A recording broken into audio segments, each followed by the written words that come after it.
So before I open this video, I just want to say that I know that it's just stuff, but it's more than just the value of the parts. They had a lot of sentimental value to me, and more importantly, I hate the feeling of feeling like I've been violated. A lot of you guys saw the post that I made on Instagram. I was definitely emotional when I made the post because I just found out that I had been robbed for the second time at my new house. It sucks because I want more than anything to feel safe where I live, and I never made a video talking about the first time that I had stuff stolen from me. So I guess I'll give you guys a little bit of background on that. When I was on the way home from the drag strip with Mimi before her rod's bent, and I came here to unload her off the trailer, I had some tools sitting in the back of the truck, and someone walking by had taken them out and stolen them all. And I kind of deemed that as a little bit my fault because I wasn't watching the truck as I was unloading the car. I also kind of thought, maybe someone needed those tools more than I did. So I chalked up at that. I tried not to let it get to me. But most recently, last night, it'd been a long couple days of production, filming for channels outside of YouTube, filming content for you guys at home. And I got home and I was borrowing Sean's truck in order to transport a lot of parts since the Prius is down and I can't really fit stuff in the C8. And I got back really late last night and I parked the truck in the driveway and I locked the truck. For those of you guys who don't know, the truck has a tonneau cover. I kept calling it a bed cover or whatever. It has a cover and it locks when it's pulled all the way. And then if you shut the tailgate, you lock the tailgate. In theory, it's a closed system.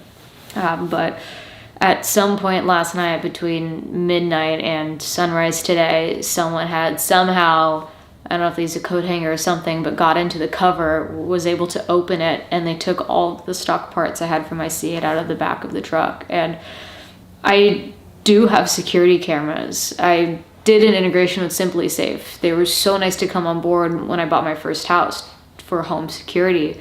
And with Simply Safe, I have a camera on my front door so I can see anyone coming and going. But what the camera can't see is the driveway, so it wasn't able to see the truck. It was super helpful because later I'll explain, when the cops came, I wasn't home and I was able to talk to the cops through the intercom system of the Simply Safe. So no blame whatsoever in the security system. I probably will be getting better camera, well, not better cameras. I probably will be getting more cameras after this scenario. But I woke up this morning, walked outside, and the G-body front bumper was in a bush and all the parts for the C8 were stolen out the back of the truck. And listen, I get it. I know it's just stuff, but it's stuff that I worked so hard for in my life, and I hate the feeling of feeling I've been violated. And I'm not trying to get emotional. It just sucks. All I could really do was call the cops, and fortunately they showed up. When the cops came, I wasn't home, but I was able to talk to them through that Simply Safe doorbell. They were more than willing to wait for me to get back home. They stood by for like 10 minutes. I wasn't that far out. Got home, talked to them. Super nice. They were super sweet. I ended up showing them the G-body and back in the garage and all that stuff. We took the police report. We projected it was about $5,000 to $10,000 that was stolen. I have to continue on with all that.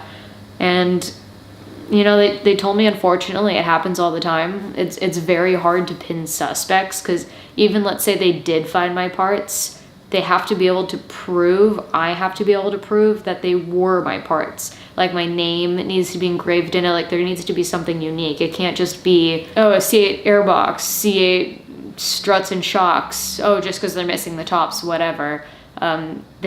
Even if they scratch off the VIN, scratching off the VIN apparently is enough for them not to be able to trace it back to me, even if I had the VIN. So, I was joking with the cops, like, dang, I'm in the wrong business. I should just go rob a bunch of people because apparently they get away with it. And even if they get caught with it, they have to prove that it was someone else's belongings, and it seems like a very flawed system to me. I've been in this house for 2 months now. It's the second time, and this time it definitely felt like I was a target for something. So, for those of you guys wondering what was stolen, they were my C8 struts and shocks with the front lift on them, my C8 axles because I swapped those out, my air box, as well as my exhaust manifolds, and like a couple smaller things here or there. I'm really distraught about the C8 stuff, and I'm a little offended they didn't take the G-body from bumper. I'm trying to look on the bright side. Probably call insurance and see if there's any way they can help. But hey, on the bright side, maybe I'll make enough from AdRev to where I don't even have to worry about it.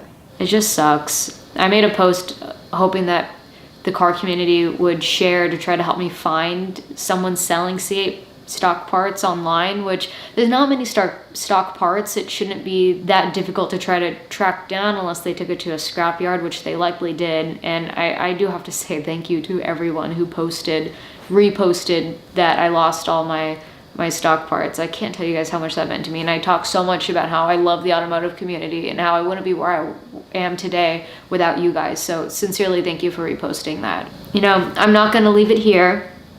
I'm not gonna let these people get away with it. I got some stuff up my sleeve that I'm gonna try that I'll share with you guys in a few weeks. But at the same time, you know, one can hope that karma also exists. It sucks not to feel safe in your home.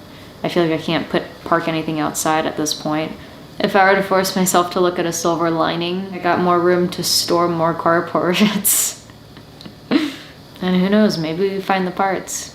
Maybe everyone reposting stuff helps. As sweet as the police were, I'm not feeling very optimistic that it's something that's going to be found. It's only a lesson that I can learn from moving forward. But yeah, talk about a punch to the gut. Maybe this is a sign that I should never put my C8 back to stock, that I shouldn't sell it, that I'll keep this and I'll get the Z06. But yeah, I just wanted to fill you guys in, let you know exactly what happened. And if you see anything in the LA area on Craigslist, OfferUp, whatever people use to sell car parts, Facebook Marketplace, I guess let me know. I can't imagine there's a lot of stock C8 parts out there right now. An update on Mimi, my 79 Buick Regal, my G-body. So we bent the rods, and the plan of attack, what we've finally decided to do next. I decided against the 427 because I don't necessarily think I need more power as much as I want to focus off getting off the line correctly. But we do need to repair her, and I don't want to put her back to stock, so I'm excited to say we're going to be doing a 408 stroker with the help of Texas Speed. And yeah, so that'll be, I'm just waiting on the rotating assembly, and that'll be in soon. The Prius, we did a first start. This video is now going in front of it, so you guys will see the first start on the next episode, which is huge and super exciting. And Tomato, my built EJ207 2.5 RS, last time you heard, she did pass bar certification finally, and you guys will probably see more content with her in the next week or two, likely after I get back from Cletus McFarland's 2.4 hours of low bullets, and or depending when the clutches come in, she's going to take priority, and then we'll hop over to Tomato. When we get clutches for her though, we will be heading to Texas to try to break the quarter-mile record. And lastly, Envy, I'm just going to keep drifting her. We got some bash bars for her that I'm excited to install thanks to Street Faction. And I'm looking at buying another car. Comment below, let me know what you think. I'm working on something that I swear is going to blow all of you away. You're not going to be expecting it. For the With Love collection, I do want to say thank you again sincerely for everyone who purchased anything for the collection. I am talking with a super rad nonprofit to donate some of the money to, and once we finalize a couple things, I mean, to be open with you guys, it's not really much finalized. I just want to continue the relationship with them, and more importantly, I want to make sure that I know that the money is going to something good that's going to help and not just paying someone's salary. So I am talking with a nonprofit right now that I'm super excited for, and I will share with you guys the second that we get to the point of that. The last drop of the year will probably be something a little special on Black Friday, and then probably nothing until the new year. So thank you. This last collection that we dropped really just made me feel like I had such a family in the car community. So thank you guys. I guess that's that. I'll keep you guys updated with the C8. I still don't have a name for her. I'm leaning towards Tommy for like the White Ranger. I don't know. I did see someone comment no name, but no name was also, oh, that was No Face from Spirited Away. Spirited Away is like my favorite movie ever. That's what it kind of reminded me of. So maybe we just roll with the name No Name. Comment below, No Name or Tommy. And whatever ends up happening, I'll let you know regardless. And mark my words, this is not the end of it. Thank you guys for watching. It's kind of a different video, but after yesterday, or today really, I was so emotionally overwhelmed that I really just want to come out to explain to you guys what happened and to say thank you guys, and I'll see you tomorrow. E-Crew, we out here with love. Bye.